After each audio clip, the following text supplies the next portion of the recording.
Over the next 7 episodes, we're going to cover 7 steps of creating a successful marketing plan. The first one is understanding your market and your competition. This is Don't Fear Grit with Rob Taormina. Marketing strategies and advertising technologies to help you build a better business. If you try to sell something that people don't want, they're not going to buy it. It really is that simple. Now, you might be hearing that, and let's say you're like a car salesman. You're like, wrong. I just have to figure out the sales objection and the right answer to the sales objection, and then I can sell ice to an Eskimo. That's really an exaggeration of sales. That's really an untrue, actually, statement. The fact is, if you are forcing the sale on someone who does not want it, you're also now creating a bad experience.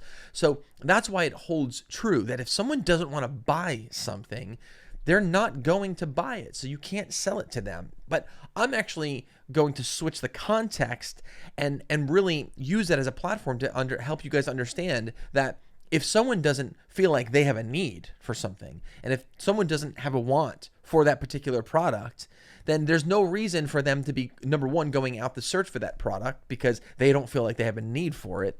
And maybe they have a lack of understanding for it. So therefore, they're not going to be able to be pushed. You can't push the sales of that particular product onto the customer. And I think that's a mistake. Not even a lot of new, because even a lot of established businesses and entrepreneurs definitely go through seasons where they do this. But I would say that more often than not, I think the newer entrepreneur will be subjected to this particular type of challenge, which is they don't understand market demand. What they're doing is they're just coming up with an idea and they're putting it out to the market, and then it's a very soft response, and then now they're confused by it and they're not getting a successful outcome.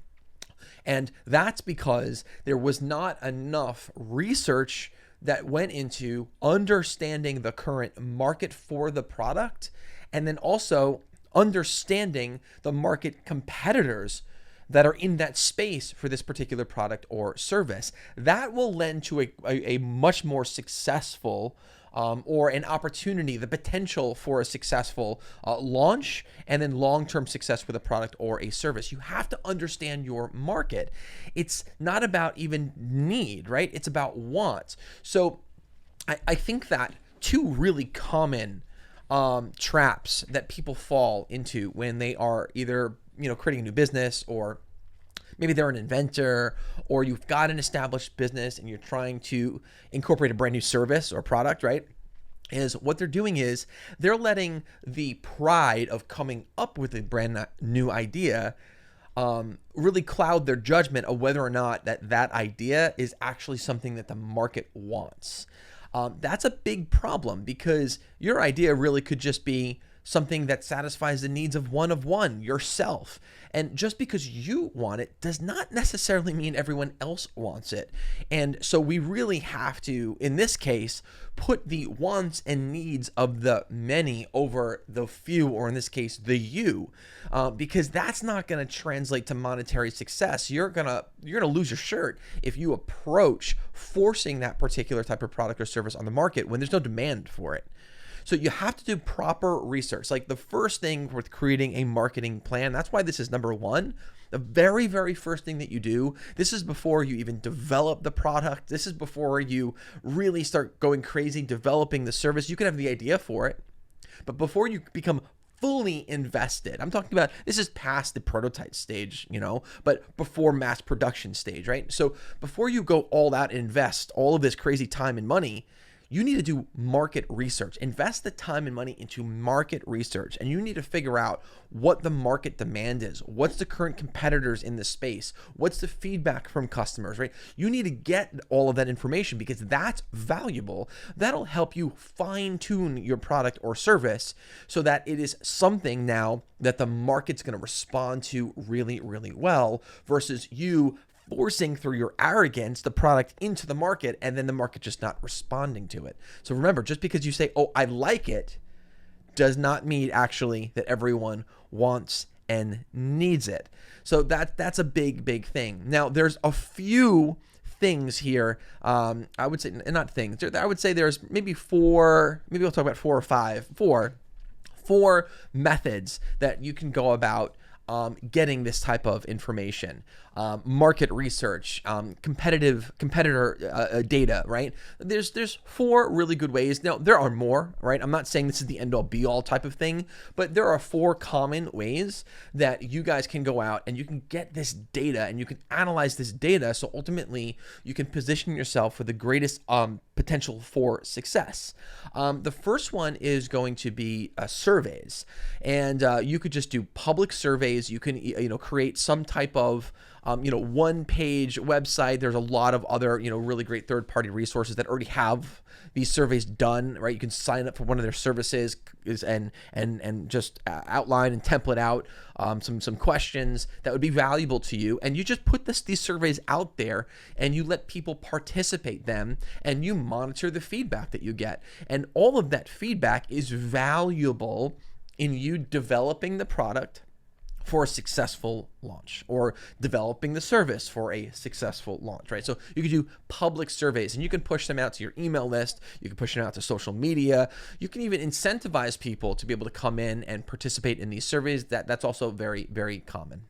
The second method of collecting this type of data would be through interviews. And these are going to be the most insightful, because these are going to be our one-on-one conversations with people who represent your target market. And nothing will beat a face-to-face interview for really diving deep, because you can not only be collecting their data, like their answers, listening to their answers, but you can also get nonverbal responses. You could read their body language to see how they're responding to your product or service. So that's why the one-on-one interviews are going to be the most insightful, and they're going to represent some really valuable opportunities for you to get the information you need to position yourself for success.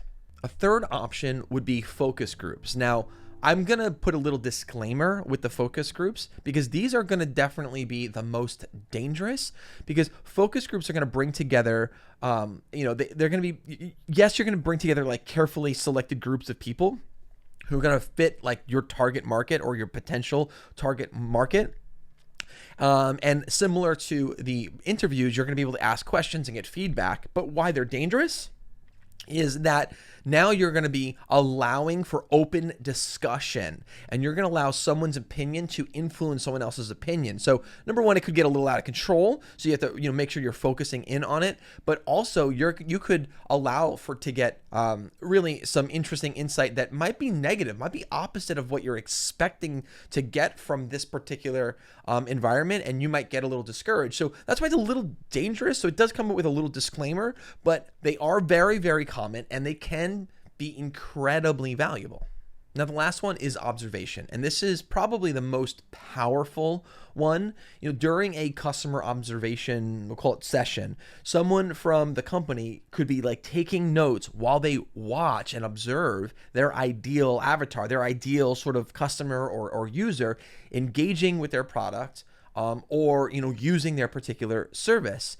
And why this is so clever and so powerful.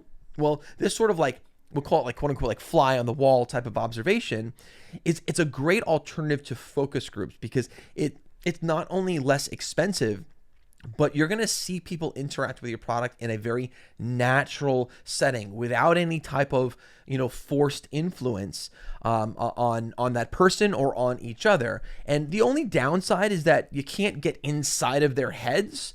So observation is definitely no replacement for a customer survey or a customer interview, but customer, or in this case, just general observation is really huge, because you don't necessarily have to have a business in order to be able to observe customers, right? You can go to your competitors and observe the environment there and see how they're interacting in that environment. How are they interacting with their services? How are they interacting with the products? Is it generally positive? Is it negative? And you get to observe not just with your ears hearing what they say, but you get to see nonverbal and their physical responses to these products, because that's also very, very revealing. So those are just 4 classic examples of how you can collect this data and do market research. There's a lot of really great resources out there that help people do that and allow you to sort of like even like piggyback and ride the wave of people that have already done some market research, maybe in your areas and in your industries. But the point here